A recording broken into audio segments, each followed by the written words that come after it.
Hello, everyone. I'm just going to give it a few minutes for everyone to join us.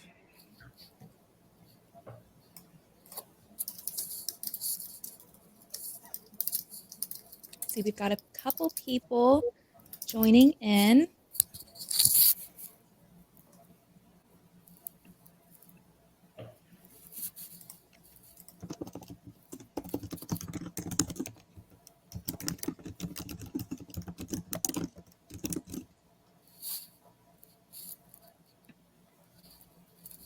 I hope everyone is having a lovely Thursday so far. Go ahead and drop in the chat where you're tuning in from today.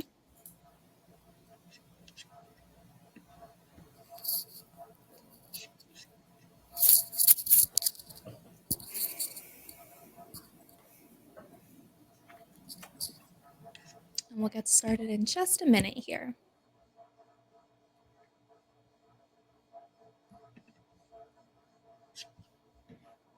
I'm joining us today from sunny Orlando, Florida.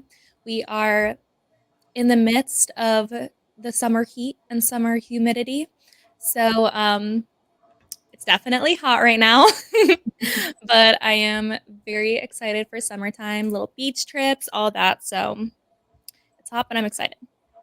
We got New Jersey. I see Texas. Very nice, very nice.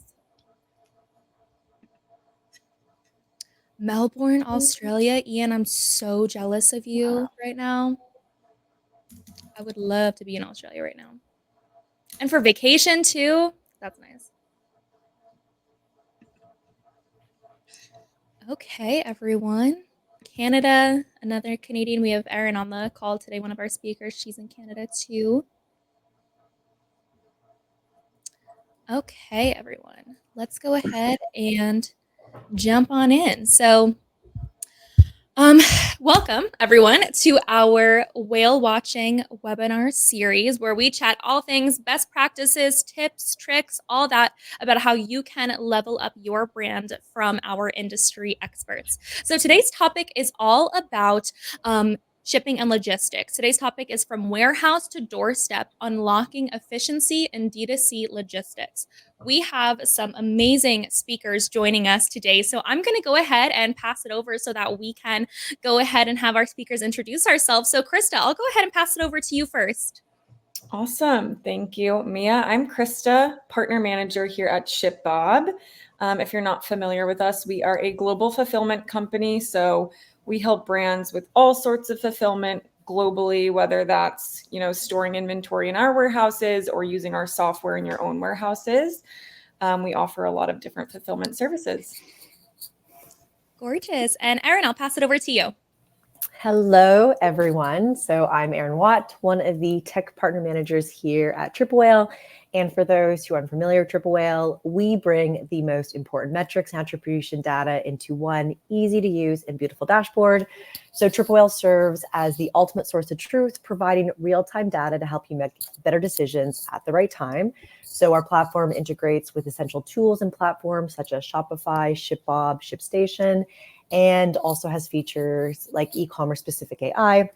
And it also allows you to easily find the data points that you need with customization and personalization tailored to your business. Love it. And last but certainly not least, Greg, I'll pass it over to you. Sure. Good afternoon from Houston, Texas. My name is Greg Oneman. I'm a technology partner manager here at ShipStation. ShipStation is a web-based shipping software designed to streamline and automate the shipping process for e-commerce businesses. We integrate with various sales channels like Shopify, BigCommerce, the marketplaces like Amazon and Walmart, as well as carriers. And basically what we do is allow users to import orders, compare shipping rates, print shipping labels, and then track those shipments. And the platform aims to improve efficiency, reduce shipping costs, and just generally enhance the order fulfillment process. Beautiful. And then everyone, my name is Mia Healy. I'm the Director of Tech Partnerships here at Triple Whale, and I will be your host today.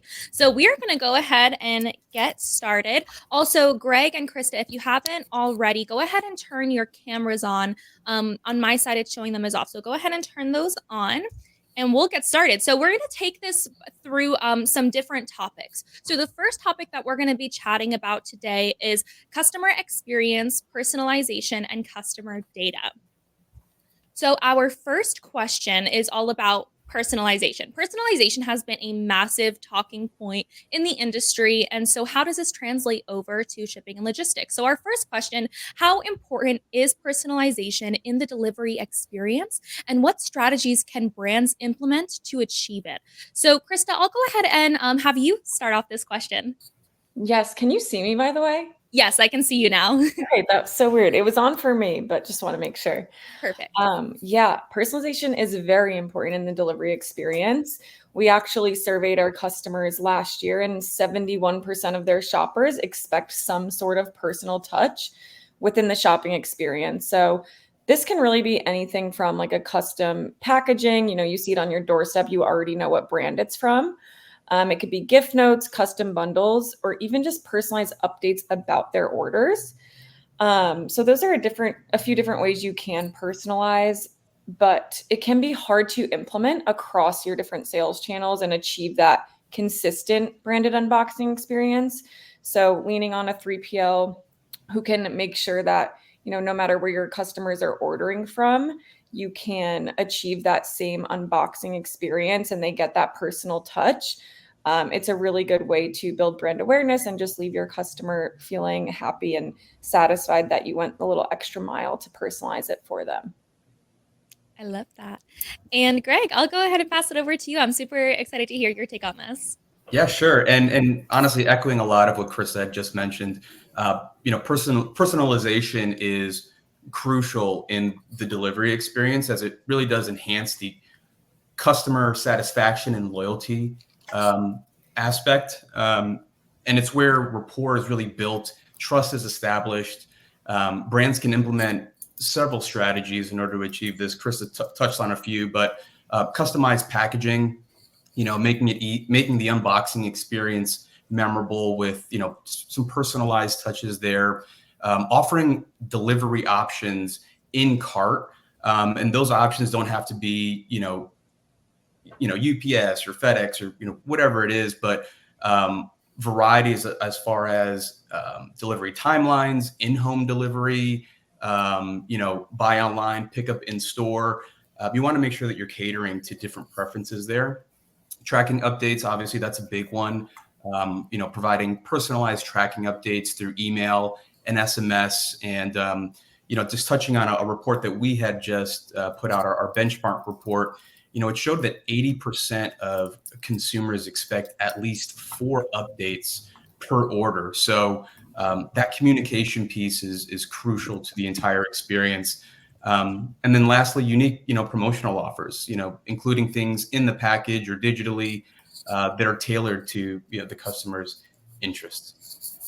That metric that you shared about the updates, 80% of consumers, I'm one of those consumers. I love when I am getting updates about where my package is and a brand is keeping me updated, because I've had both experiences. I'm sure a lot of us have, where, one brand is keeping us updated throughout the entire process, multiple emails. We consistently know where our package is. And then there's also been brands that I've shopped from where it's just been like radio silence the entire time, and like to a point where I've almost forgotten that I bought it. Right. So it is so incredibly important. So I love that you pointed that out. It's so true.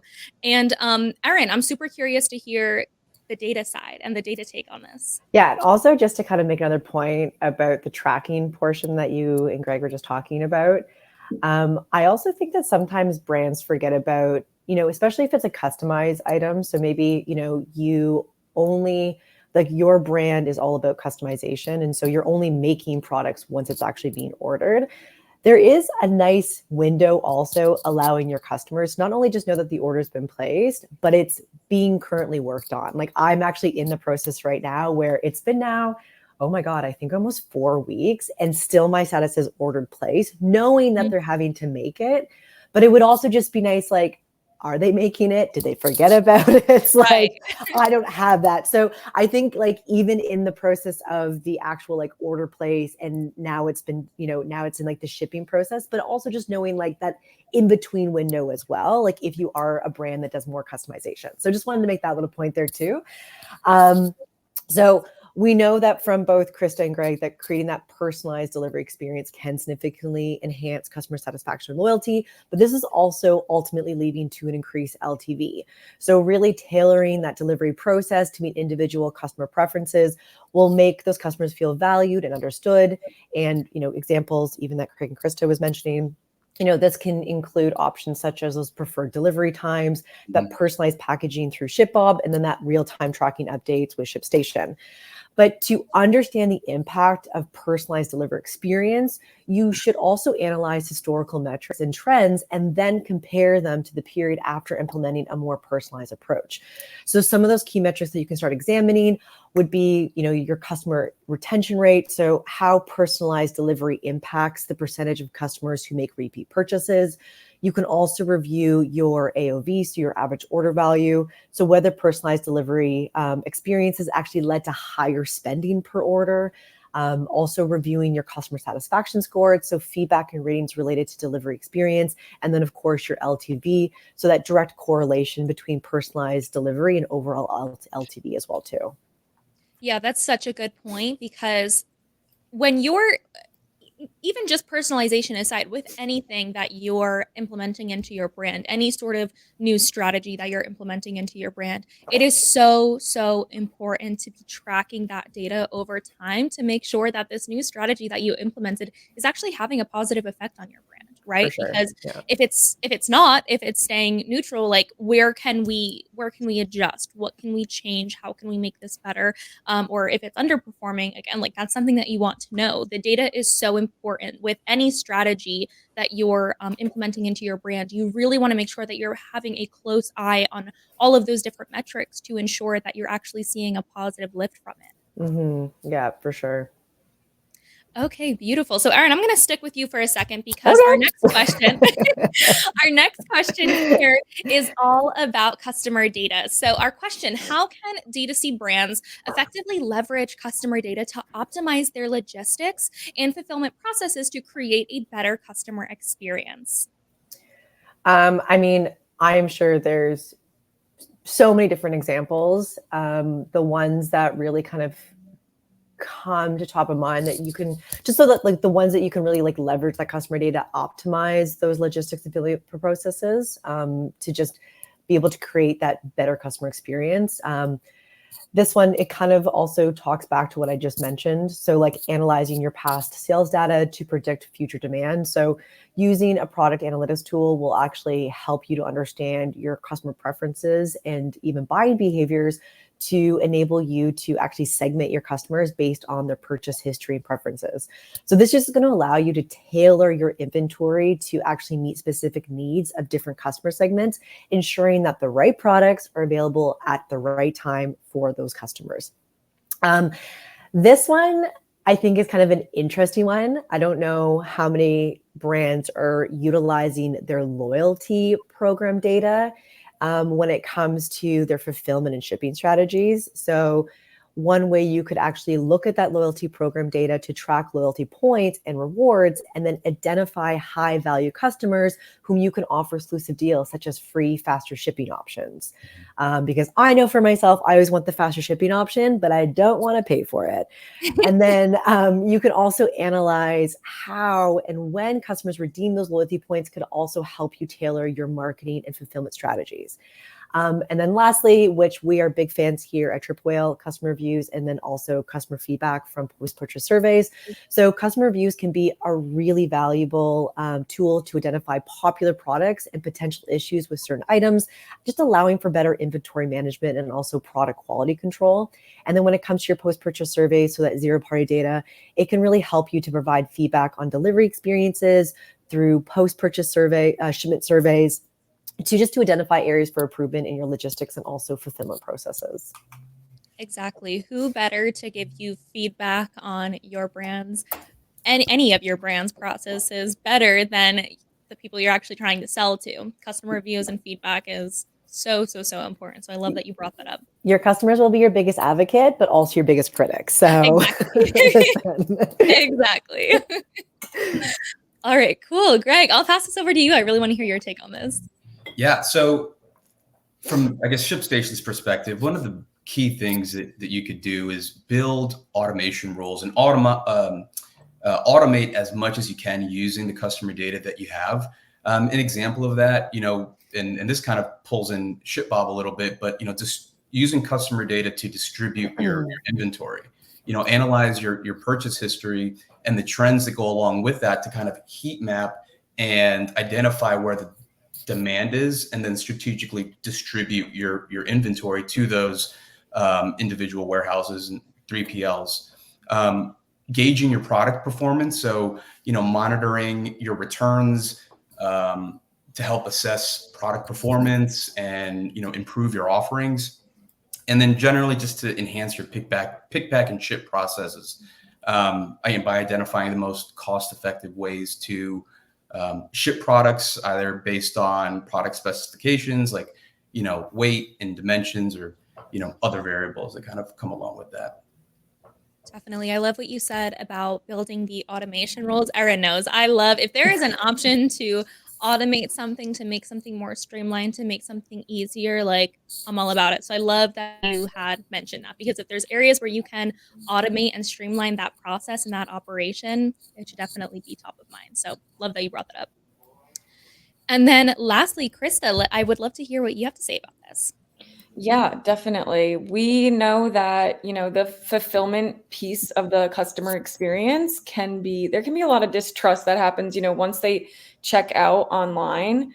It's really up to the brand to over communicate, what's going on with the order, where it is exactly, and just not leaving the customer hanging. Like you said, Mia, sometimes they'll forget that they even ordered from you. So you really want to be proactive and over communicate with those customers during this time so that they have a good experience. A few ways you can do that. At ShipBob, we integrate with our SMS and email marketing. So Klaviyo is a great option for that. That way you can send these automated. Again, we love to automate anything you can. Letting your customers know, hey, the warehouse has received your order. They're picking and packing it. It's been packed. It's awaiting carrier. It's out for delivery. It's at your doorstep, really leaving them no area to wonder where their order is.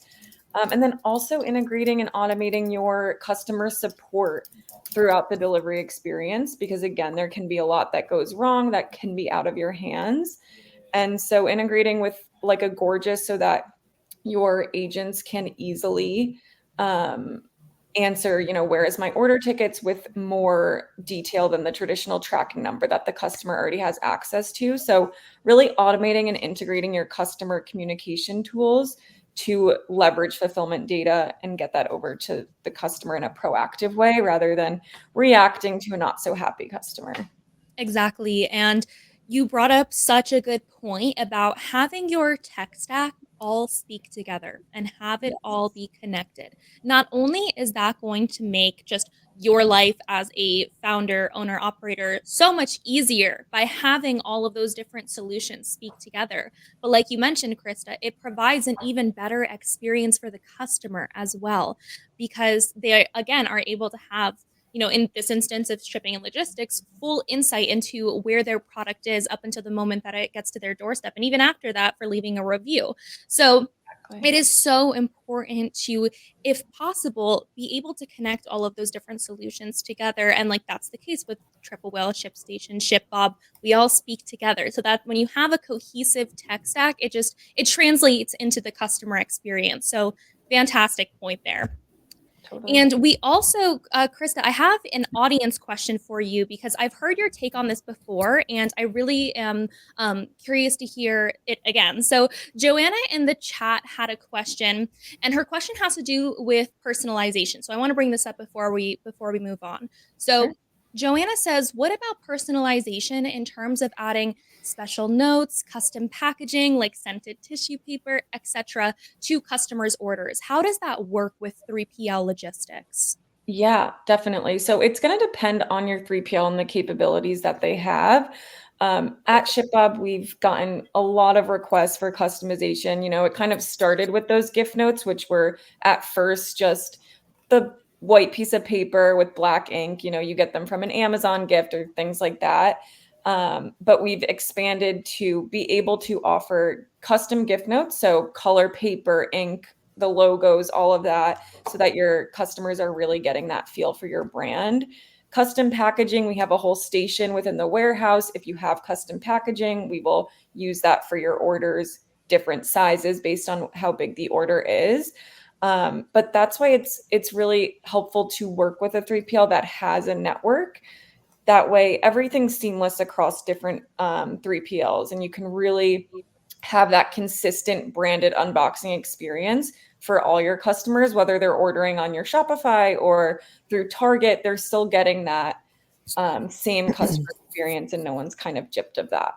Exactly. And I feel like a lot of the times, like, I'm noticing that brands are starting to get more on board with this, but like custom packaging goes such a long way. When your brand look, language translates into the actual unboxing experience, like it just makes the consumer feel so much more special as well. Like it's so exciting, like especially for someone like me who loves some online shopping. Like it's so Yes. nice when it actually, like, not only am I excited about getting my actual product, but I'm actually excited to like open up the box as well, especially if I've shopped from the brand before and I know that their unboxing experience is an entire thing.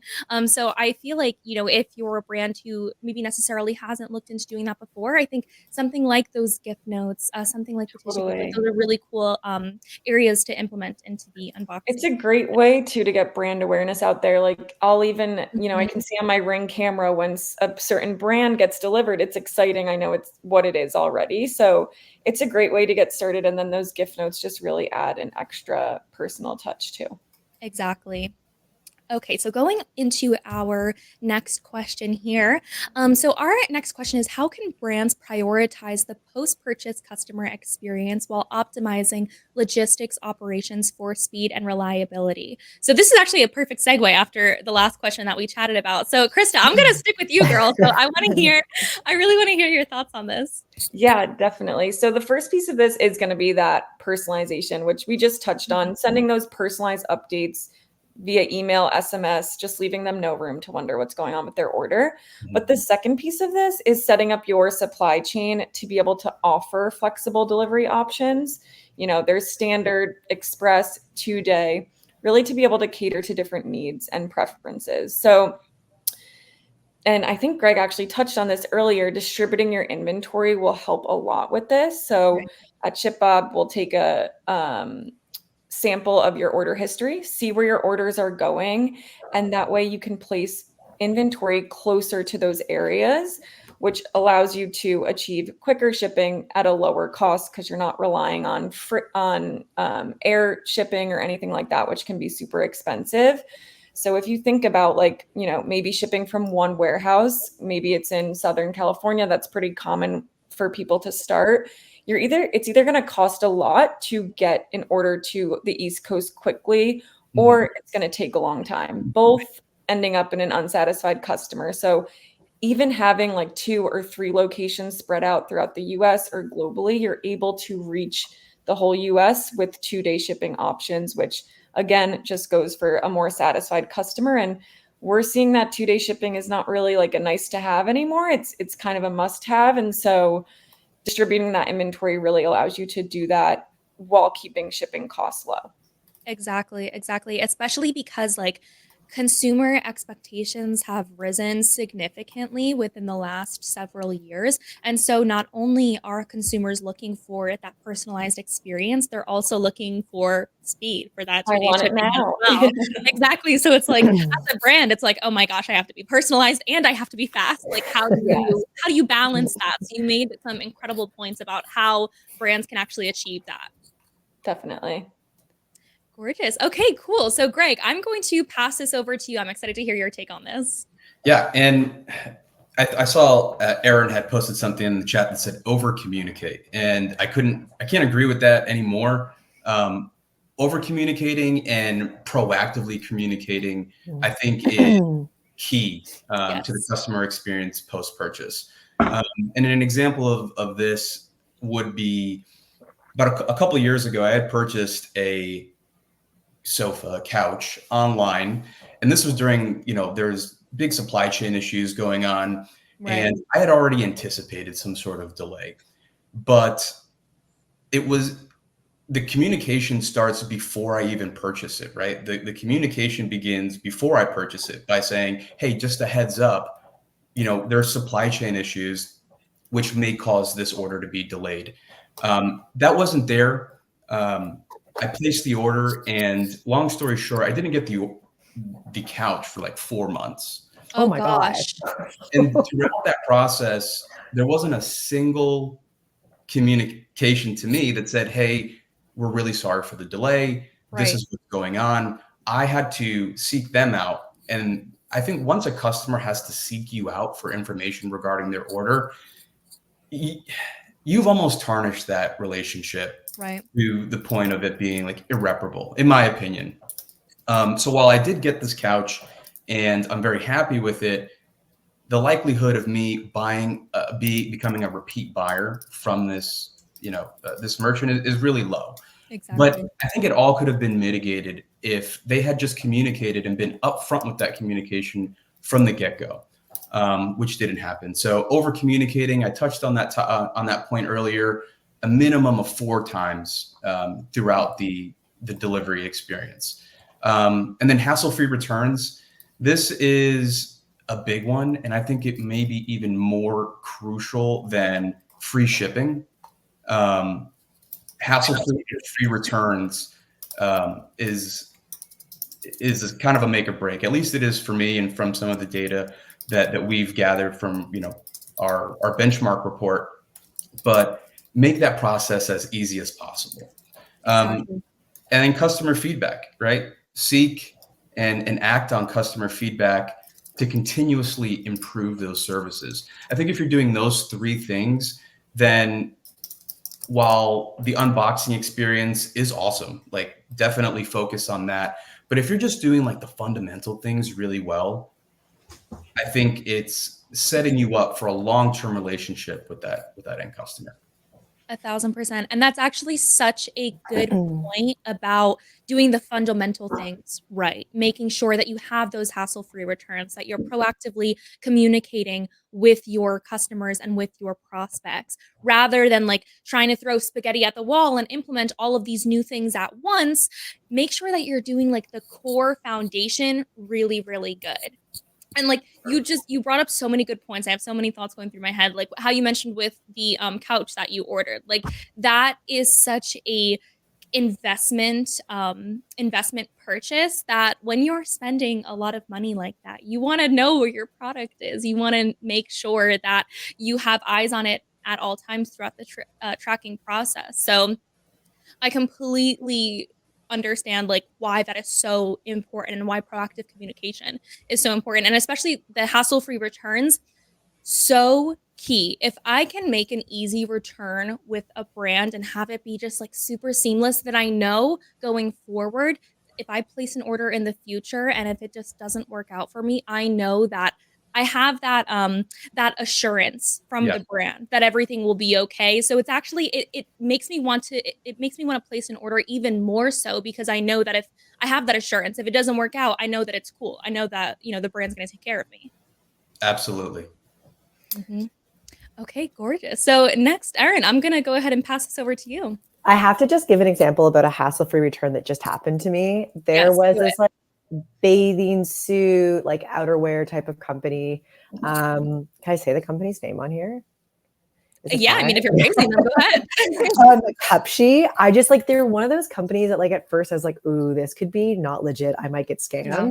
But I wrote a bunch of reviews. It seemed fine. And the products were just so cheap. And like the customer photos of what they were wearing when they came in the bathing suits looked good. So I was like, okay, I'll try it. Unfortunately, the bathing suits didn't work out. They had one of the best hassle-free returns I've ever experienced. I love that. So not only do you go through the process, you put in your information, at the bottom, when you get to the next step, it gives you 4 options of how you want to return. Do you want a certain percentage towards like a gift card, like towards the actual shop itself, which is actually more money than what you spent? Mhm. Do you want to pay for your own label, which is going to reduce the over amount that you're going to have? I'm sorry, that you'll get the full amount back, but you have to pay for your own label. Do you want us to give you a label and it'll show you like what it will actually cost, the reduction of your return, what that will cost? Do you want to keep the item? And like it was just like, I just love the fact that I had so many options. And for a site that I wasn't so sure about, especially when it comes to bathing suits, I will 100% buy again just because of all the options that they gave me. So yeah, it was amazing. I loved it. Yes. And so I think everyone had really great points. Coming from more of like the data side, I just once again feel that data can really help drive decisions in that post-purchase journey. And then while like utilizing automation to like drive efficiency and speed. So we all know that mistakes can happen at any stage of the fulfillment process. That's going to really impact the customer experience, especially in that post-purchase stage. So errors such as like misreading the packaging label or prioritizing the wrong orders can just lead to problems. And then manual processes just really increase the risk of errors, just resulting in that poor purchase experience for the customer. So really the best solution is to just leverage an e-commerce automation through integrations like ShipBob. So, having them ensure that the data is automatically being sent to the warehouse, eliminating the need for those manual interventions, and then also reducing the risk of errors. And then also like just on the topic of data really can be that like powerful tool in refining your order fulfillment processes and just ensuring that you have accurate information about your stock. So for example, use inventory data to identify which products are selling out quickly to ensure that you have enough inventory for the next batch of orders. And then data can also just help merchants better understand their inventory turnover rate, and then also improve demand forecasting and then refine that safety stock quantities. So really kind of like by utilizing tools that automate your processes and reduce manual tasks, along with having real-time data at your fingertips, you can just prioritize the post-purchase customer experience while also optimizing logistic operations for speed and reliability. Exactly. Speed and reliability is so important. And we already talked about how much I love automation. So amazing points there. Okay, going into our next topic, we're going to be chatting about sustainability practices.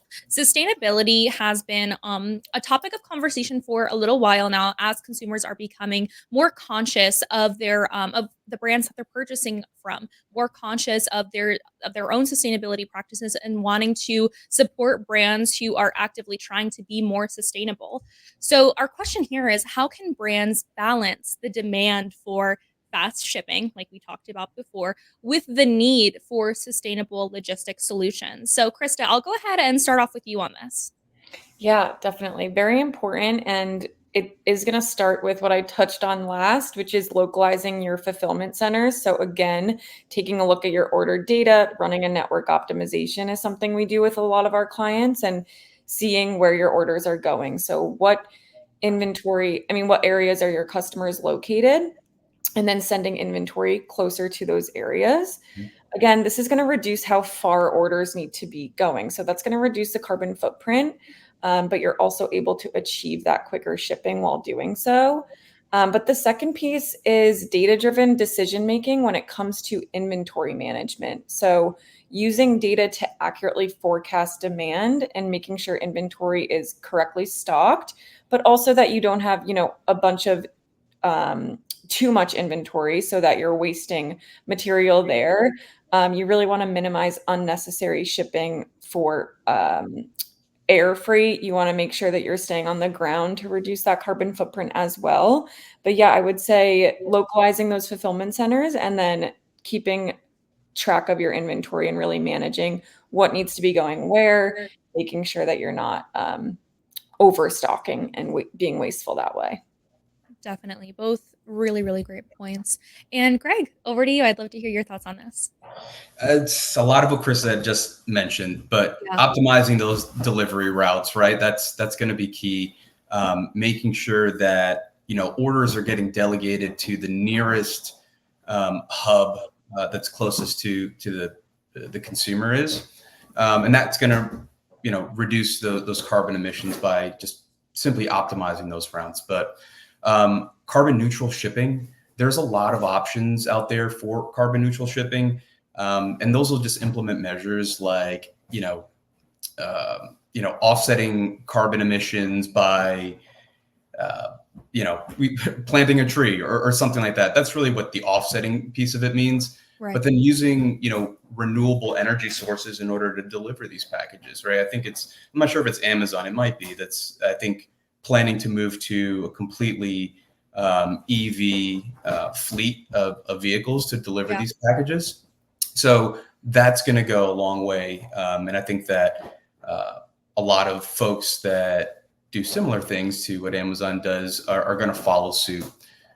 Eco-friendly packaging, while this doesn't really help so much with the speed, just using biodegradable and recycled materials for shipping supplies is also going to help you become more eco-friendly as a brand. Definitely some really great points mentioned. Okay, cool. And then Erin, over to you. So I actually have a question for the audience. I would like to know, and you can just either say yes or no, how many people here actually align themselves with brands that are compatible with their values and priorities when it comes to sustainability? So are you only working with brands and shopping with brands that have some sustainability efforts? And you can either put yes or no. I was just going to say, we do have brands that really focus on getting like eco-friendly packaging in place and really advertise that, because they know they have these customers that are loyal to, being eco-friendly, and they won't buy from their company if not.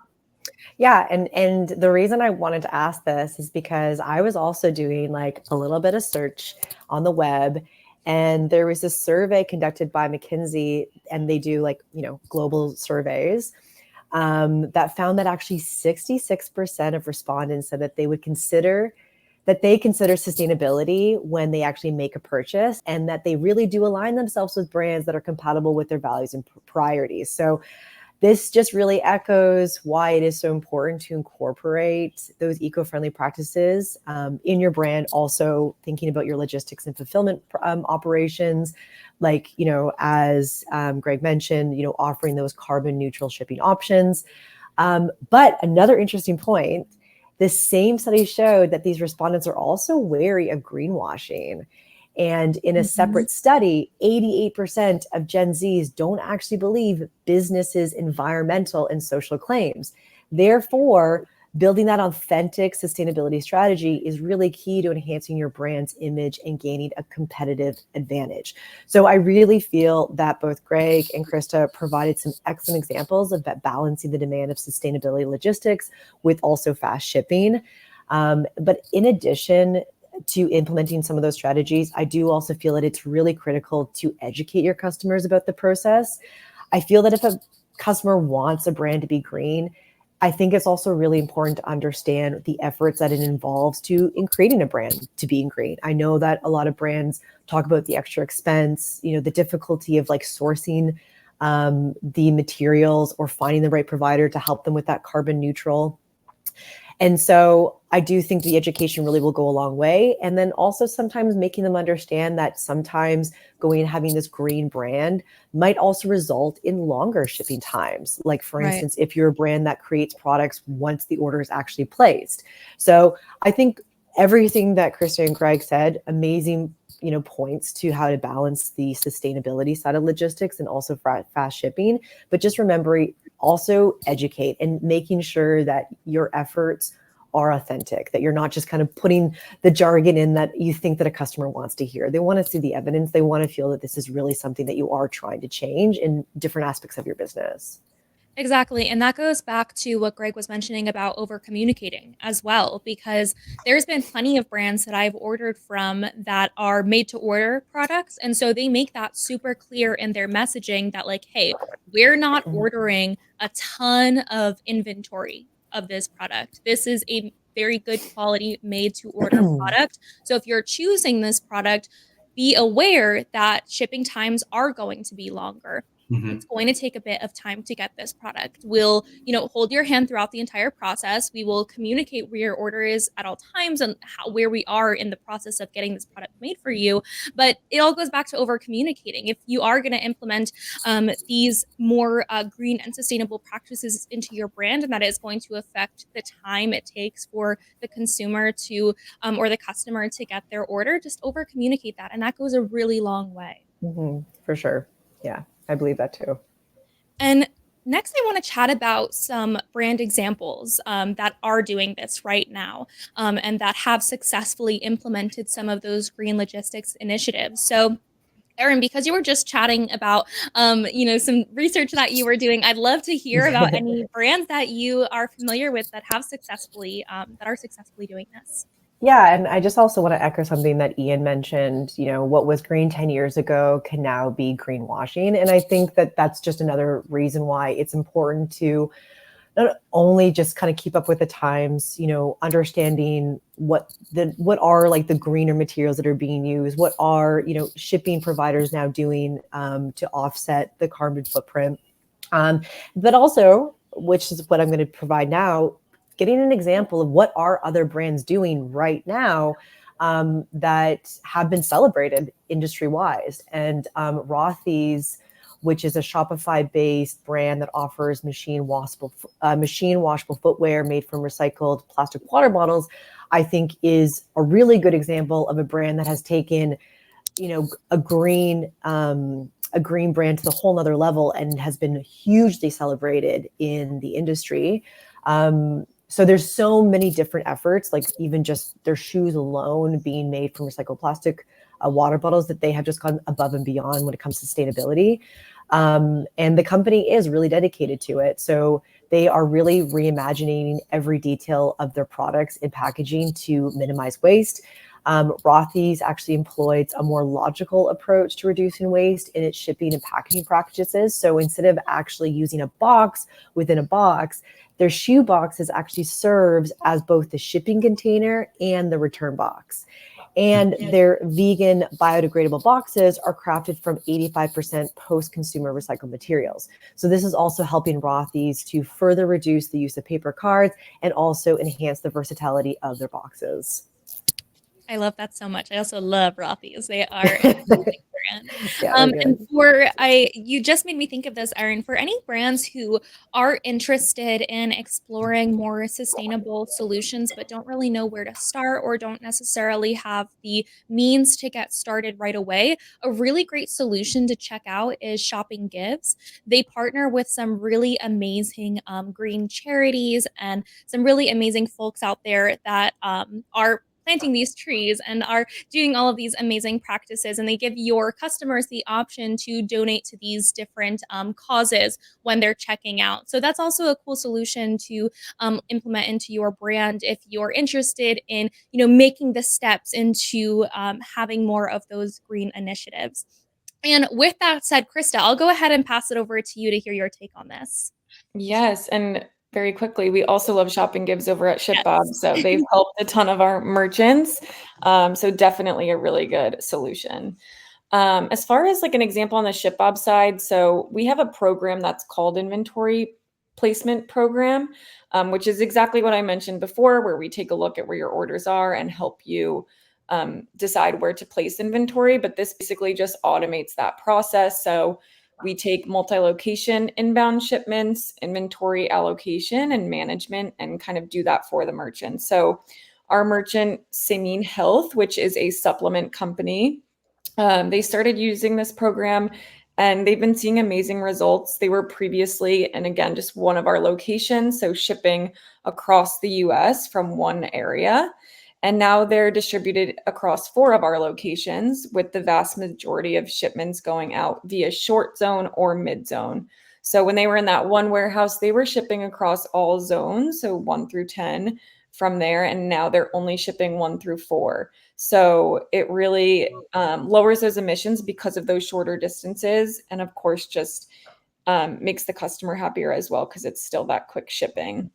They technically offer 2-day shipping to customers at checkout for a premium, but it's really the general option that they would suggest anyway because of how distributed their inventory is.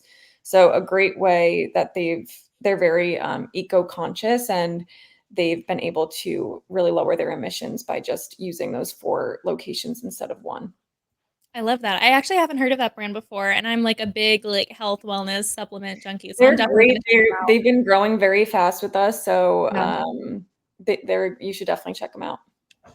Gorgeous. I love that. I love when I can discover some like amazing, cool brands on these webinars. Yes. Like, it's a double-edged sword though, because my bank account doesn't love it, but I love And you it. always have to try. I know it's funny with supplements, like you really have to use them for a while to see the Exactly. results, but like I want to try them all. I know. That's how I am too. All right, cool. And next we are going to go into our next topic, which is problem solving. So, our question here is, what are some of the key challenges brands have encountered in shipping logistics, and what can they do to overcome them? So, Greg, I'm going to go ahead and start off with you on this one. Sure. So, yeah, the post-purchase experience, it's once you're in it, you realize how complex it is and how many challenges there actually are. Exactly. But I'd say the big one is, high shipping costs. How do you get around that? Manual processes and inefficiencies. How do you fix that to kind of fix pick and pack errors? Managing delivery times and then handling returns. Those are some of the biggest issues that I see, and ways that you can overcome them. One, negotiate rates. It's challenging sometimes, doing it on your own. Some of these larger carriers will only give negotiated rates, to brands that have a certain order volume. But negotiating better rates with the carrier to reduce costs would be super helpful.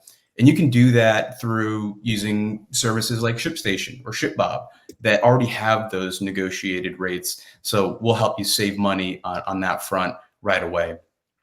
Automate your processes. So streamlining all those operations by just automating those routine tasks, right? Order delegation, an order comes in. How do I make sure that it's on its own delegated to the right ship from location? Those are things that you can also do within Station, and I believe ShipBob. Effective communication. We've kind of harped on this a bunch, but regular, transparent communication starting before checkout is going to be super important there. And then managing those returns efficiently, because especially during the holiday season, which we're getting closer and closer to, I can't believe it. I know. It's crazy. For brands, this is a period of the year where orders skyrocket. But while those orders skyrocket, something else skyrockets, and that's your returns. So if you don't have a process in place to streamline all of that, then you could be stuck with just kind of inundated with returns that are very difficult to manage. So you can do things like providing return labels in the box. I think through UPS, where you won't actually get charged unless it's scanned. Encourage exchanges over returns. I think we had touched on that briefly, but give the customer an option to not just return something for a refund, but give them other options that they could choose from.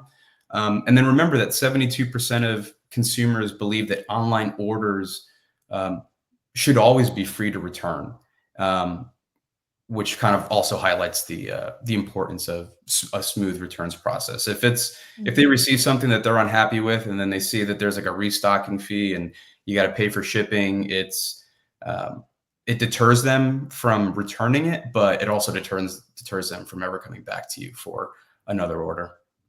Exactly. Such a good point. Again, why the return experience is so important. I love what you said about including the label in the box. I love when a brand does that. It just makes things so much easier.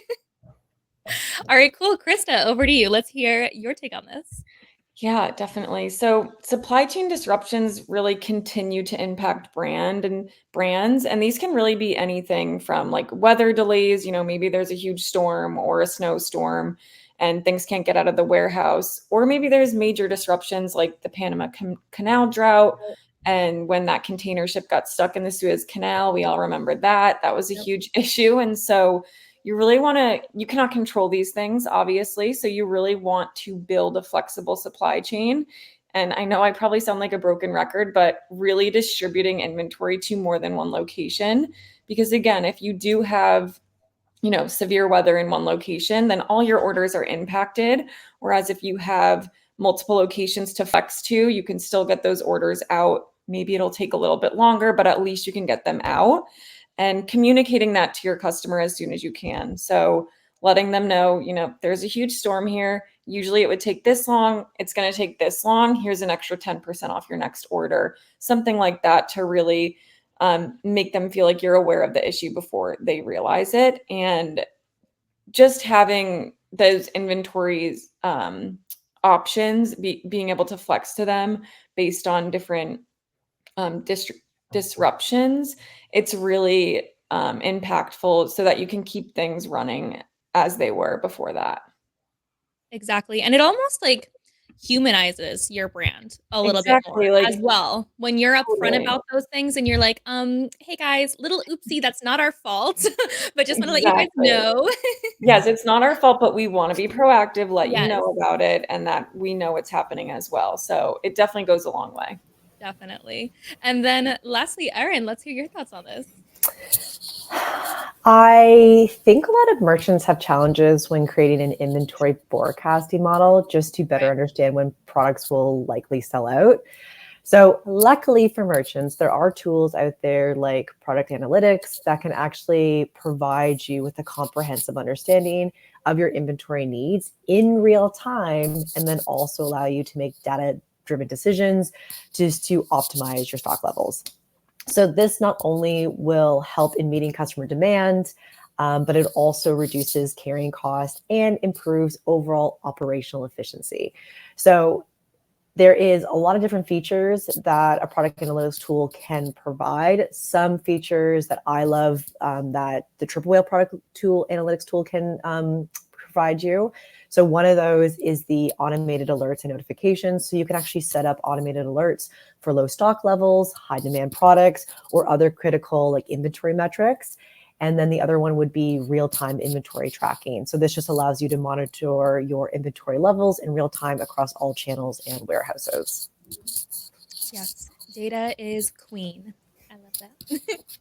Okay, cool. So our next question that I'm really excited to chat about, because we've been talking a lot about different strategies that you can do. And while those are all amazing, it can be kind of, it can be difficult and hard for brands who are either just getting started or who are, generating under 1 million and are trying to scale. But again, it can be really difficult to implement all of these different strategies. So our next question here is, what advice would you give to emerging brands who are looking to scale their logistics infrastructure effectively? And Krista, I'll start with you on this one.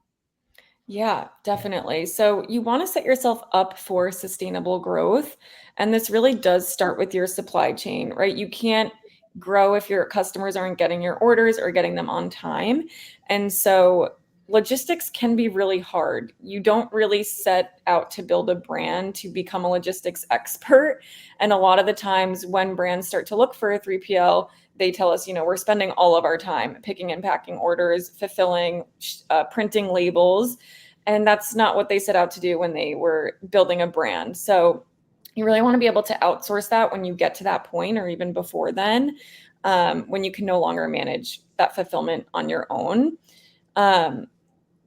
You really want to look for a supply chain that has the network already set up. So even within ShipBob, we have our US locations, but it's really easy for brands to test out an international market because we have those infrastructures already set up. They can really just send inventory over and see what happens when they start shipping those orders. So just really leaning on 3PLs for their network, their carrier connections, and technology to really streamline everything so that you can focus on growing your business and not fulfilling those orders all day long. Yeah, and I think that the biggest takeaway there is you're almost providing a little bit of a safety net as well. Totally. For those brands.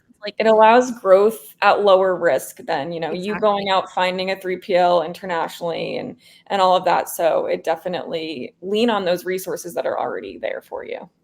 Exactly. And with that, I'll pass it over to you, Greg, to hear your thoughts on this. So emerging brands should really focus on future-proofing their tech stack and their processes. And it kind of goes back to, what we had mentioned a little bit, where it's like focus on those fundamentals, but it's also important to adopt a flexible tech stack, one that's scalable, and one that works together with any other, tools that you're using, one that can grow with you as well. Use ShipBob, right? Distribute your inventory. Once you get to that stage where, like Krista said, fulfilling those orders on your own is either too cumbersome or it's taking away from growth in some way. And then continuously analyze that data and use those insights to, optimize your operations, and invest into automations. Automating as much as possible is going to make you so much more efficient when it comes to managing your inventory, order delegation, carrier selection, service selection. All of those things can, when in place, help you move 10x as quickly as you can without. So thinking about that tech stack, keeping it simple, focusing on the fundamentals, and always reevaluating, looking at the data, making small tweaks where you can. Exactly. And you made some amazing points there. So even if you're a under 1 million brand and you're, starting to evaluate your tech stack, even if you can't implement all of the different, SaaS tools that in a perfect world you would love to implement, make sure the ones that you are using you are future proofing it, making sure that, they connect together, that as you grow, they can grow with you. So really great points there, Greg. And then now we're going to go into our second to last topic. We're going to be chatting about trends and forecasting. So our question here is, looking ahead, what trends do you foresee shaping the future of shipping logistics, and how can brands adapt to these changes? A perfect segue about, what we were just talking about, future proofing. So Erin, I'm going to pass this over to you to hear your thoughts on this first. So I believe that there is a significant trend that will continue to shape the future of shipping logistics and just the future of shopping and everything that we do, which is AI. Gotta love AI. So we gotta say AI, but before I get into the AI point of it, I also think that robots are taking over, just physical robots. No, like you think about your order fulfillment, you're gonna have robotic order fulfillment for them to handle those core tasks of picking and placing individual items. But if you have been to New York lately, how many times have you seen those little robot boxes that are delivering things for people? I love them. Right? I think they're so cute. They're adorable. And I laugh every single time I see it. And I swear it's one of the bigger cities that I see this happening more often, or even drones, right? Companies getting really serious about using robotics for making things more green, making things more reliable and faster. So definitely robots they're here and they're going to be growing. So that's one. But then when it comes to AI, I just feel like AI can really optimize logistic operations to reduce carbon footprints by optimizing delivery routes and also consolidating shipments. So a big thing I know that even Craig really touched upon. And also AI really plays a critical role in improving that customer experience and personalization. So by analyzing customer behavior and preferences, AI can provide personalized product recommendations and offers, as well as AI-powered chatbots. So thinking about Gorgeous. Right. And virtual assistants can also enhance customer engagement by providing them real-time updates on not just only their order statuses, but also answering customer questions and handling returns. So I do feel that if you haven't, I'm sure everyone has to some capacity, but if you haven't, brands you have to adapt to AI as it is being utilized across the industry in all various capacities. And really my recommendation when it comes to AI is just invest in the right AI solution for your brand at this stage. So choosing tools that offer scalable AI platforms that can grow with your business and also integrate seamlessly with your existing system. So for example, ShipStation is an excellent tool that can help you to not only import and manage and ship your orders, but it will also leverage AI to facilitate smarter route planning and also reducing those delivery times and costs for your businesses. So those are my two future proofing. Love it. And I think the biggest thing with AI too is that it's like AI isn't necessarily going to take over everything. It's just that AI can help you become more efficient. And the tools that you're using, if you're using tools that are adopting to that and adopting AI to be more efficient and to help you and your brand to be more efficient, then that's the key thing here. Like there's still going to be, in the case of Triple Whale, right? Like with our solution, it's all about helping you understand where your customers are coming from, helping you, giving you better and digestible data so that you can understand it, right? The issue isn't having access to the data. The issue is understanding what the data means. And so, in the case of with Triple Whale and how we've adopted AI, we're helping you just create better and faster and more efficient dashboards so that you can better visualize and understand your data without having a data scientist on your team internally or without spending hours trying to make those dashboards yourself.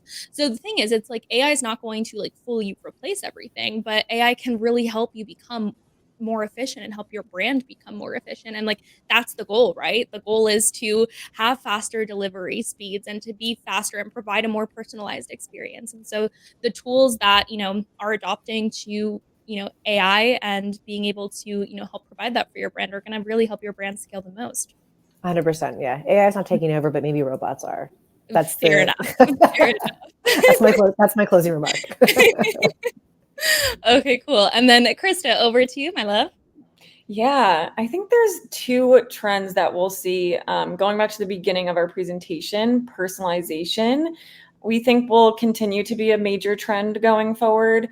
Brands should and can offer flexible delivery options tailored to individual preferences. So maybe specific delivery time windows or packaging personalization, like we mentioned earlier. So definitely personalization in general. And then also sustainability should be a focal point for growing trends. I mentioned obviously the benefits of distributed inventory, Right. but you can also make your packaging eco-friendly, biodegradable even. There are tons of cool ways to set your brand apart while reducing your carbon footprint. And we think that this will and should be a trend going forward. Couldn't agree more. And Greg, over to you. So I guess I'll start off with the whole AI piece of this since we touched on that.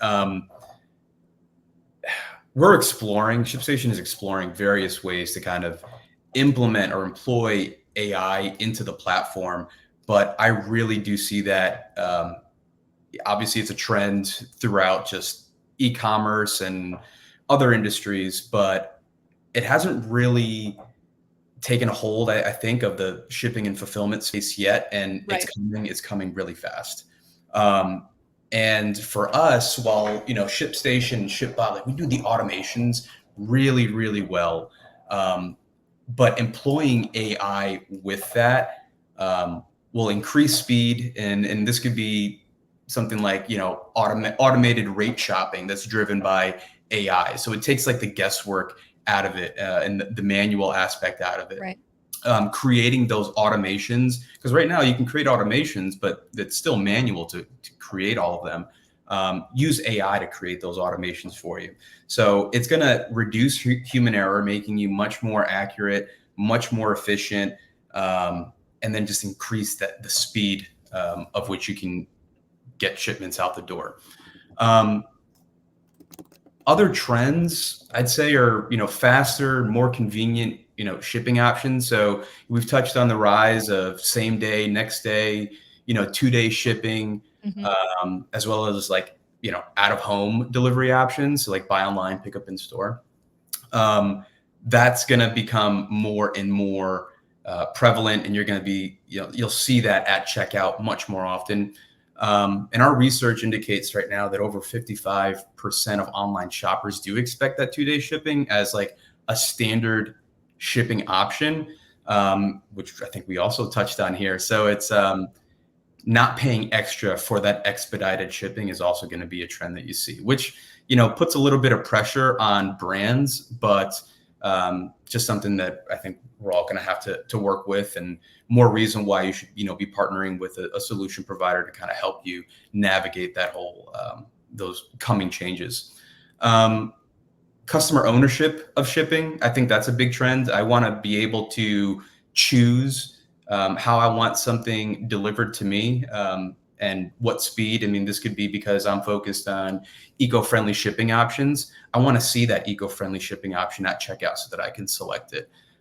If I don't care about delivery times and I just want it to be free, I want to see that option there too. So I think putting that power into your customers' hands is going to go a long way. It's going to alleviate some of the guesswork on your end if you have your customer telling you how they want something delivered to them. And then sustainability, right? Just to reemphasize sustainable practices. We're going to see that more and more. And I think it's crucial for brands to kind of keep that in the back of their heads, where it's, am I doing things in a sustainable way or not? Exactly. All amazing, great points. All of those trends we're like starting to see right now, and is only going to continue growing even more in popularity. All right, everyone. That brings us to our final thoughts. I'm kind of sad. I've been having so much fun with everyone. All right.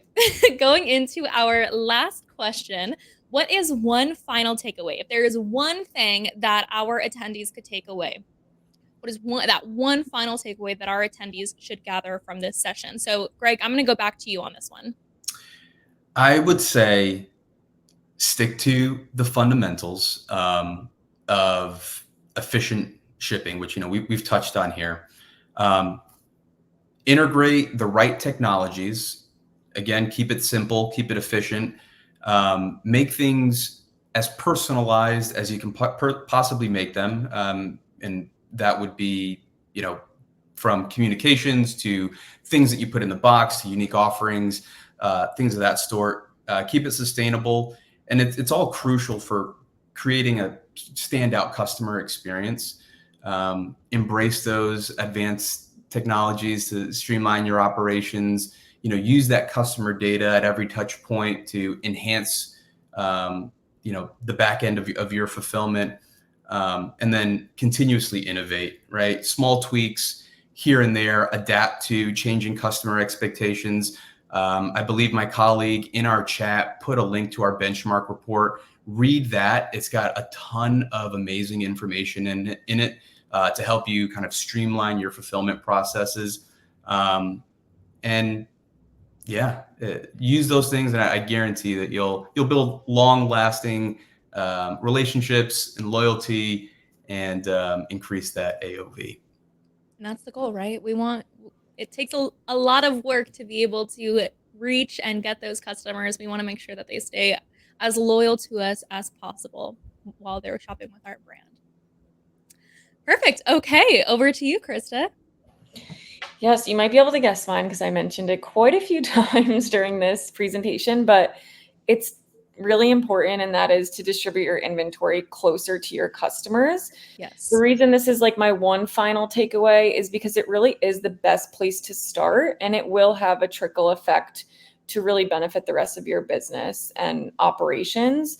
It's going to save you money by reducing those shipping costs, improving delivery speeds, and reducing your carbon footprint, which all lead to a happier customer who will probably return to buy from you again. So yeah, I really just think distributing that inventory, taking a look at where your customers are and where your orders are going, can really just have that trickle effect and help benefit everything else that's going on. Amazing point.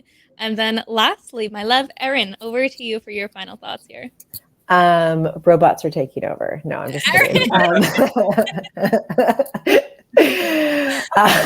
No. So my final thoughts, kind of going like echoing the same thing that Greg said, is just like keeping to the fundamentals. listen to your customers and also utilize real-time data. So your customers, as I mentioned at the very beginning, they're going to be your biggest advocates, but also your biggest critics. So they will celebrate your efforts when you personalize their delivery experience. And then they will be, and trust me, they will be loud about it. They'll be the first to complain when shipping costs are too high or deliveries are too long. So just use their feedback to your advantage and continue doing what's work, but then pivot to change what doesn't. And then when it comes to your data, I can't stress this enough, outdated information is just that, information. So if you are only collecting data and it's not happening in real time, that's all it is. You're just measuring the information that you're getting, and you're not able to pivot and change in that moment. So it is just really critical to have a tool that provides that real-time data, enabling you to measure and improve and excel in your inventory and shipping, your inventory management, and also your shipping efforts, but then also obviously the growth of your overall business. Couldn't agree more. You already know that I love data. So with that said, everyone, I want to thank our amazing speakers for dropping all of the knowledge bombs and keeping us all informed on how we can grow and scale our shipping and logistics efforts at our brands. And this will be a recording. So the recording will be sent out to everyone who tuned in and registered. So if there was anything mentioned that you want to go back on, you didn't quite take that note fast enough, have no fear. We will have that recording sent out. And also keep an eye on your emails, because here at Triple Whale, we are hosting these whale watching webinars basically monthly at this point. And we always have some amazing speakers like Greg and Krista who joined us today. So as always, it was an absolute pleasure being your host today, and we will catch you soon. Bye, everyone. Thanks, everyone. Thank you, Thank everyone. you.